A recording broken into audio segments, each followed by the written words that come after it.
আল্লাহ তাআলা বলেন, আমি হলাম রহমান, আমি হলাম রহিম, আমি হলাম দয়াময়। তোমাদের পৃথিবীতে সবাই তো আপন, মরে যখন যাবা কেউ আপন থাকবে না, সবাই পর হবে। মরে যাওয়ার পরে আপন শুধু একজনই হবে অন্ধকার কবরে। বলেন তিনি কে? সে আল্লাহ রাব্বুল আলামিন বলছেন, ফাইযা রাকিবু ফিল ফুলকি দাউল্লাহা মুখলিসিনা লাহুদ্দিন ফালাম্মা নাজ্জাহুম ইলাল বাররি ইযা হুম ইশরিকুন। সূরা আনকাবুতের ৬৫ নম্বর আয়াতে আল্লাহ রাব্বুল আলামিন বললেন, জলে স্থলে নৌজাহানে যখন তোমরা আরোহণ করার পরে বিপদে পড়ো, তখন তোমরা আল্লাহ তাআলাকে বড্ড ডাকো। আর ওই আল্লাহ তাআলা বিপদ থেকে রক্ষা করে যখন আবার নদীর কোলাসে তুলে দেয়, আবার তোমরা সেই আল্লাহর সাথে শিরিক করা শুরু করে দাও। করে না? আল্লাহকে বিপদের সময় খুব ডাকে। পানির ভিতরে যখন ডুবে যায় তখন আল্লাহ ছাড়া কেউ নাই।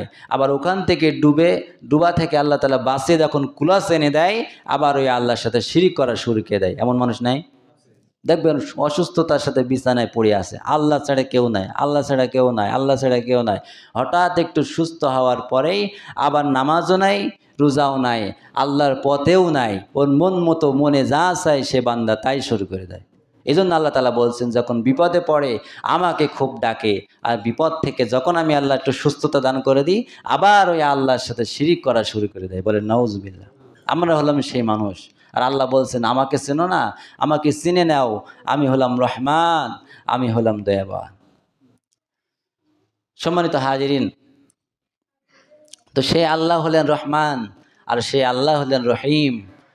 তা সে আল্লাহ তাআলার দয়া আছে, সে আল্লাহ তাআলার মায়া আছে। যদি দয়া আর মায়া না থাকতো, তাহলে আমাদের মতো মানুষকে আল্লাহ তাআলা কখনই ধ্বংস করে দিতেন, এর কোনো ঠিক ঠিকানা নাই। কারণ যে পরিমাণ পাপ ভিতরে আমরা ডুবে আছি, যে পরিমাণ অন্যায় আমরা করছি, আর যে পরিমাণ আল্লাহ তাআলার ইবাদত থেকে আমরা দূরে সরে আছি, আল্লাহ তাআলা যদি আমাদের উপর একটু দয়া না করতেন, তাহলে আমরা আর বাঁচতে পারতাম না।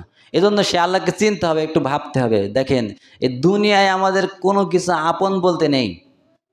একটু ভেবে দেখেন, 500 টাকা নিয়ে বাজারে গেলাম, 500 টাকা নিয়ে বাজারে গেলাম, বাজারে যে আপনি ঘুরে ঘুরে মাছ বাজার থেকে কোনোদিন পচা মাছ কিনবেন?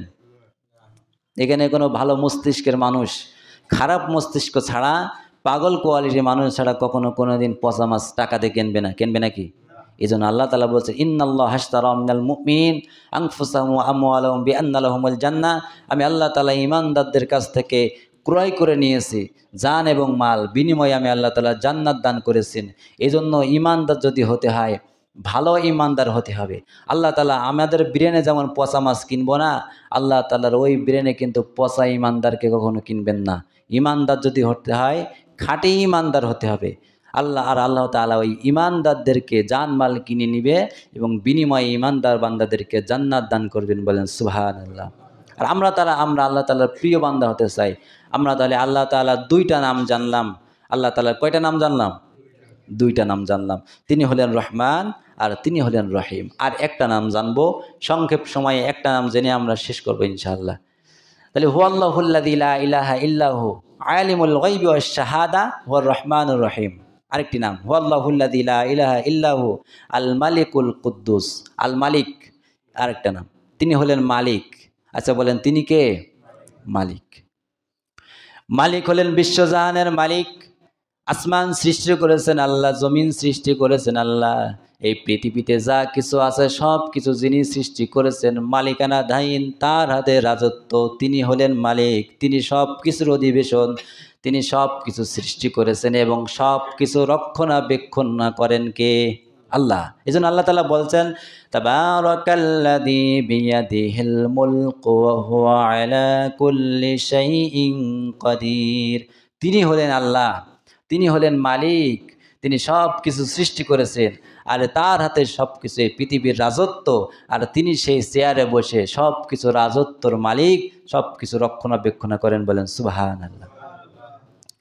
অন্য আয়াতে আল্লাহ তাআলা বলছেন, কুলিল্লাহুম্মা মালিকাল মুলকি তুতিল মুলকা মান তাশা ওয়া তানজিউল মুলকা মিম্মান তাশা ওয়া তুইজ্জু মান তাশা ওয়া তুযিল্লু মান তাশা বিয়াদিকাল খায়র ইন্নাকা আলা কুল্লি শাইইন কাদির। আল্লাহ তাআলা বলছেন কুলিল্লাহুম্মা মালিকাল মুলক, তিনি হলেন রাজত্বের মালিক, তিনার হাতে সব কিছু ক্ষমতা।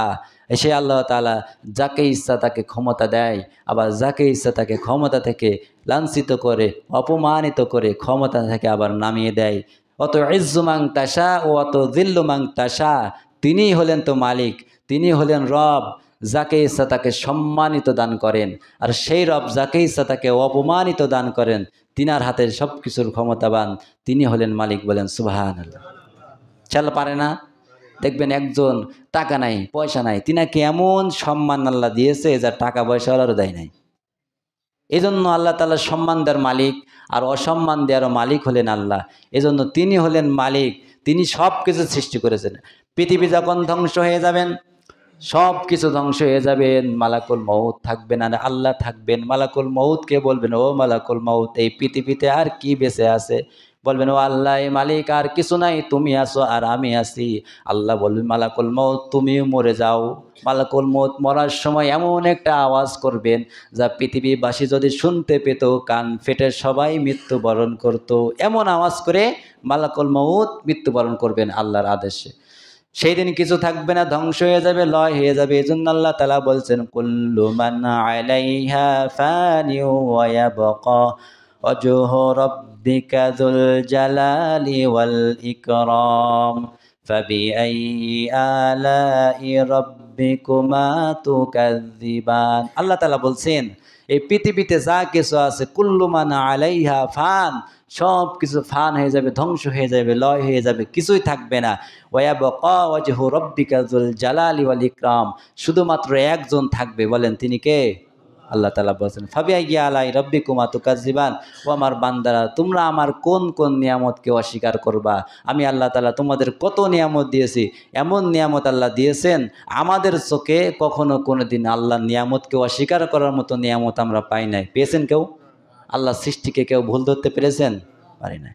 যাই আল্লাহ তাআলা, আমরা যে তিনটা নাম জানলাম, নামের গুণবাচক, আল্লাহ তাআলা যেন আমাকে সহ আপনাদের সকলকে আমল করার তৌফিক দিন। বলেন আমিন।